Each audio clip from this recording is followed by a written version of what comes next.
श्री राम समर्थ। जितनी जरूरी हो उतना ही गृहस्थी करे। कुछ लोग जोड़ धंधा करते हैं, मतलब उनका एक मुख्य धंधा होता है और उसकी मदद हो इसलिए दूसरा धंधा करते हैं। उनका सारा ध्यान मुख्य धंधे में लगा रहता है। यदि जोड़ धंधे के कारण मुख्य धंधे में बाधा आने लगी तो जोड़ धंधा जरूरत के अनुसार बंद भी कर देते हैं। और यदि नफा नुकसान का प्रसंग आया तो जोड़ धंधे में आए हुए नफा नुकसान को बहुत गंभीरता से सोचते भी नहीं। वस्तुतः प्रत्येक व्यक्ति को परमार्थ मुख्य धंधा मानना चाहिए और गृहस्थी को जोड़ धंधा समझना चाहिए। मतलब कि गृहस्थी में होने वाले लाभ हानि का परिणाम भगवान के अनुसंधान पर न होने दे। हमें इस प्रकार व्यवहार करना चाहिए कि परमार्थ में बाधा न आने पाए। सब्जी में जितना नमक लगता है उतनी ही गृहस्थी परमार्थ में हो। यदि नमक नहीं होगा तो सब्जी अलोनी लगती है और यदि नमक अधिक हुआ तो सब्जी खा नहीं पाते। उसी प्रकार गृहस्थी और परमार्थ का संबंध है। कुछ लोगों को आदत के कारण नमक अधिक लगता है। उसी प्रकार जिन्हें गृहस्थी की आदत हो गई है वे उसमें अधिक लीन होते हैं। उनकी बात ही कुछ अलग होती है।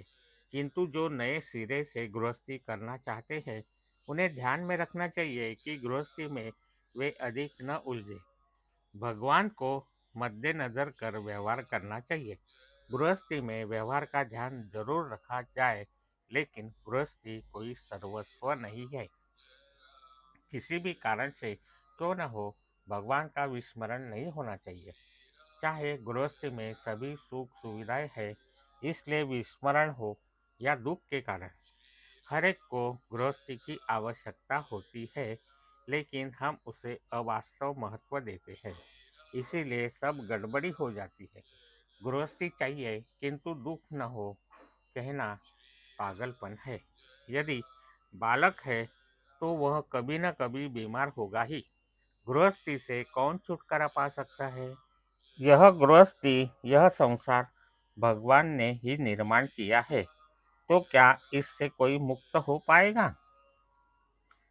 निरीह गृहस्थी क्लेश कारक नहीं है। उसमें जब संकुचित वृत्ति आ जाती तब वह क्लेश कारक बनती है। जिस प्रकार हम पैसे एक जेब से निकालकर दूसरी जेब में डालते हैं, उसी प्रकार गृहस्थी से मन हटाकर भगवान के चरणों में लगाना चाहिए।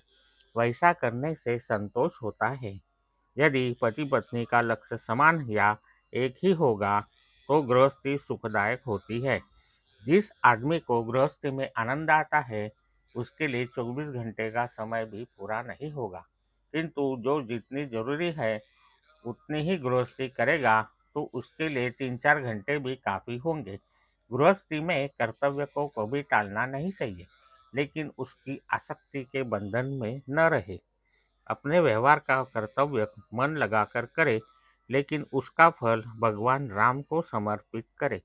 जितना संभव हो नामस्मरण कर अपना मन भगवान के चरणों में अर्पित हो, इसीलिए उसकी जी जान से प्रार्थना करे। आज का बोध वचन।